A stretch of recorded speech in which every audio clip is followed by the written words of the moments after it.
Habari yako mwanafamilia wa Together Online, ni wakati mwingine tena tumekutana tuzungumze kuhusiana na hiki ambacho kinaendelea huko kwenye mitandao ya kijamii. Tuko na huu ujumbe kutoka Kanisa Katoliki. Nimetoka kukuletea ujumbe wa kwanza ambao ulikuwa unahusiana na kufunga na kuombea amani na haki katika nchi yetu ya Tanzania. Sasa huu ni ujumbe tena wa pili ambao umetolewa na Kanisa Katoliki kwa viongozi pamoja na waumini wote wa kanisa hilo, ambako ujumbe unasema hivi: wapendwa katika Kristo, wadhama, makadinali, maaskofu wakuu, maaskofu, wapadri, watawa na waamini wote walei, Kristo ni tumaini letu. Utakatifu na ukuu wa adhimisho la Ekaristi takatifu ni jambo linalopewa heshima ya juu katika imani ya Kikristo. Kila siku mama kanisa na liturujia yake anatuita na kututaka tuliishi kutano hili la Mungu na watu wake katika hali ya uchaji na utulivu mkubwa. Hata hivyo, tumejikuta tumejenga tabia ya kuingiza matangazo mengi na hotuba nyingi kwenye maadhimisho mbalimbali ya kiliturujia. Jambo hili likiachwa liendelee, litafifisha heshima tunayopaswa kuitoa katika ukuu huo wa liturujia mbele ya Mungu wetu.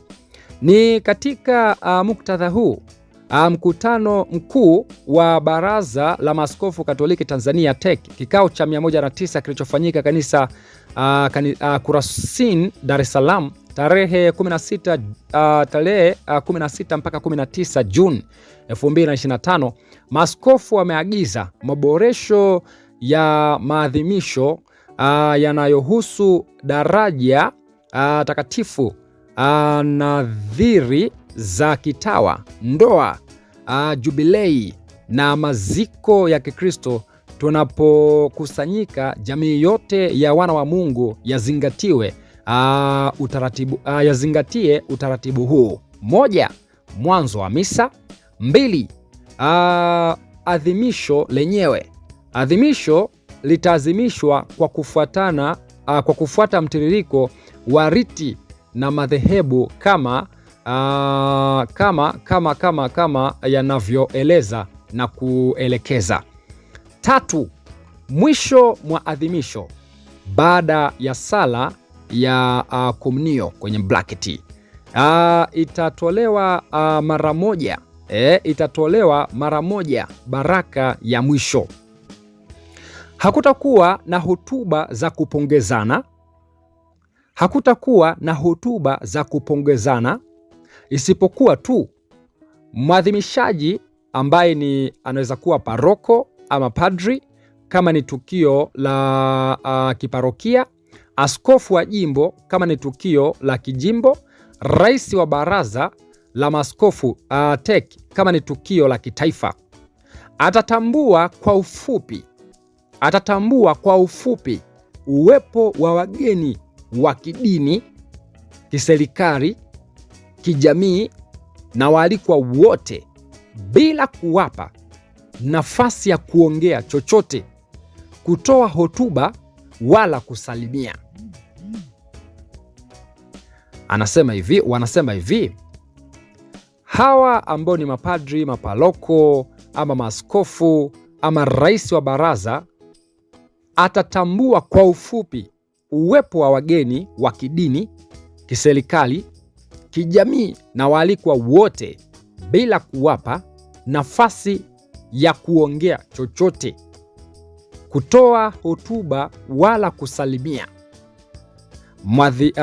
Mwadhimishi mkuu anawajibika kuwaalika wageni, kutoa zawadi zao na bila ya wao kutoa salamu za pongezi.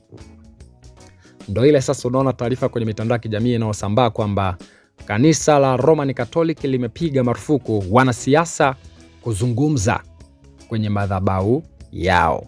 Ndio hii sasa ambapo wanasema kiongozi ambaye atakuwa anaongoza atakayekuwa anaongoza kama sijui ndo misa sijui nini,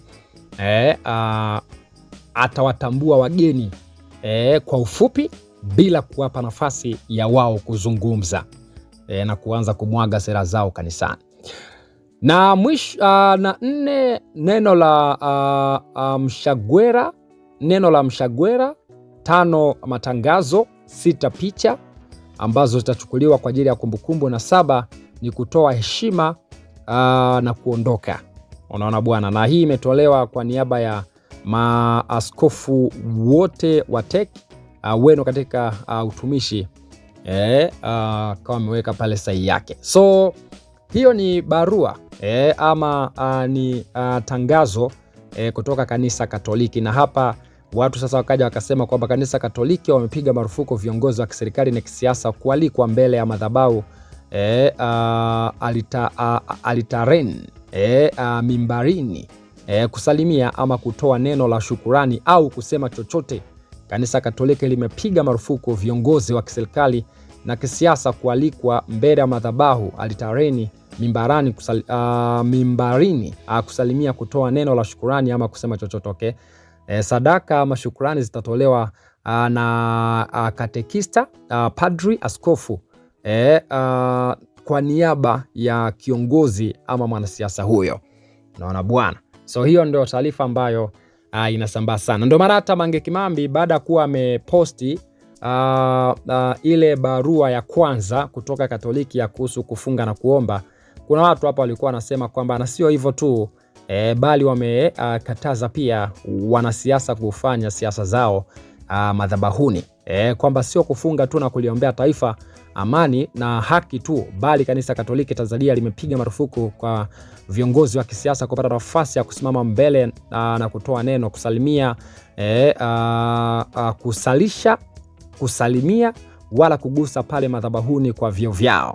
Pia sadaka za hao viongozi wa kisiasa kwa kuwa huwa wanazitoa kisiasa, basi kwa sasa sadaka zao watazitoa kwa makatekista ili katekista ziwasilisha kwa niaba yao enzi za mwenda zake akiingia.